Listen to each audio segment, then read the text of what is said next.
I'm Stephanie Liebergan in Washington, D.C., and you are on the scene and the big talker this afternoon, the media event in the Oval Office with President Donald Trump and Elon Musk. So we want to get right out to our White House at Scripps News White House producer and reporter Jacob Gardenswartz, who was following along with the Oval Office event that ended up being nearly an hour long. So, Jacob, what are your takeaways from what you heard?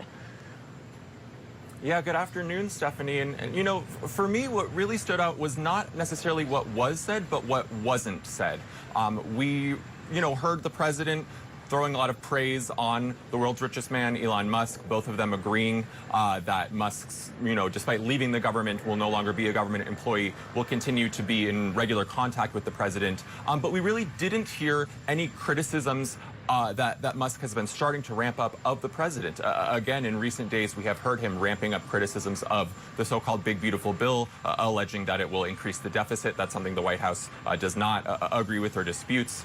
We've seen some of his companies like Tesla speaking out against that bill, also because of its how it impacts energy subsidies. Of course, Tesla, some of these green energy companies rely on those subsidies. None of that was addressed in the Oval Office. Instead, we had a really friendly affair.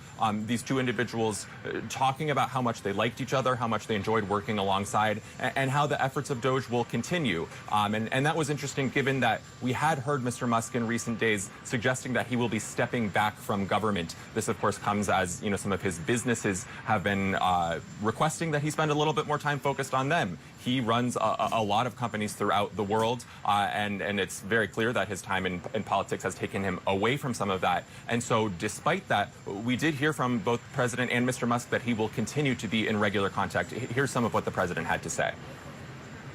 Elon's really not leaving. He's going to be back and forth, I think. I have a feeling.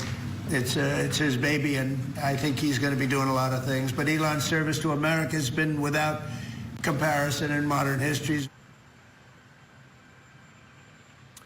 The president insisting that Musk will continue to be talking with Trump regularly, Musk suggesting he will do so as much or as little as the president asks.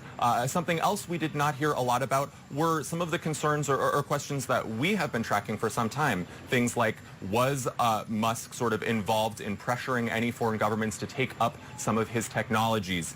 Did he stand to benefit from any contracts that DOGE was overseeing? And perhaps, new today, was he using or abusing drugs, things like ketamine, ecstasy, psychedelic mushrooms?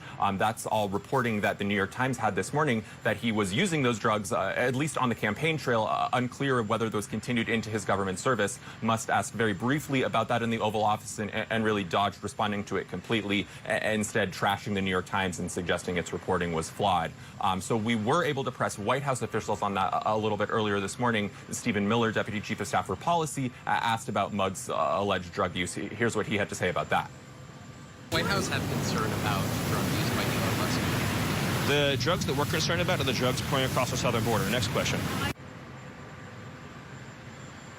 So no clear answers there. Certainly many more questions for us to continue following up on. But one thing that is clear from this is, despite the negative press that Musk, attained as a result of his work in the government, and that really the White House more broadly faced because of the DOGE efforts, the two are at least performing that they are leaving on good terms and intend to remain in contact in the coming months and years. Stephanie? So, Jacob, what is the departure of Elon Musk, at least from his formal position as a special government employee? What does this mean for his Department of Government Efficiency and their cost-cutting efforts?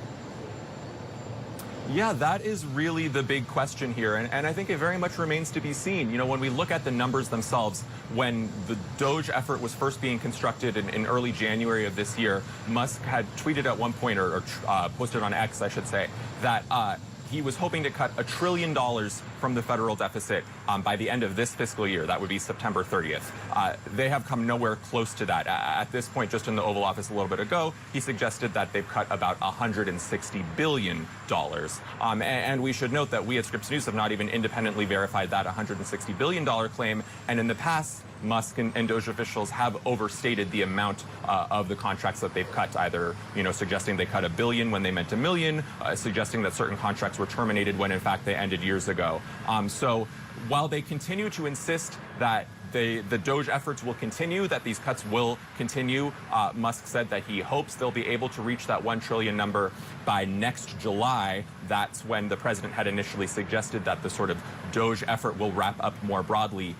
Something that I think is very clear is that it will be hard to cut that much from the federal deficit by addressing only the types of things that DOGE is able to do from within the executive office. When we look at where the real sources of government debt are, it's on things like interest on government debt.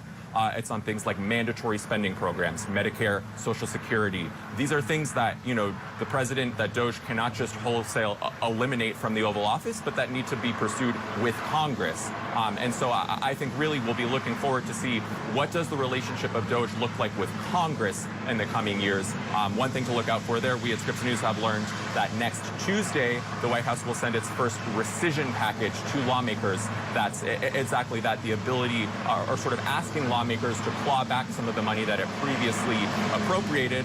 We understand that'll be for about $9 billion, mostly concerning some of those foreign aid cuts that DOGE has pursued, as well as cuts to public media like NPR and PBS. So certainly that'll give us a little bit of clues as to how lawmakers intend to engage with this. Do they support these DOGE efforts? Will they vote for them? Or will they take a step back and try to let things continue to be run out of the White House? Stephanie? Certainly something our White House staff, Jacob included, will continue to follow for us. Scripps News White House producer and reporter Jacob Gardenswartz. Thank you so much for breaking all of that down for us this afternoon.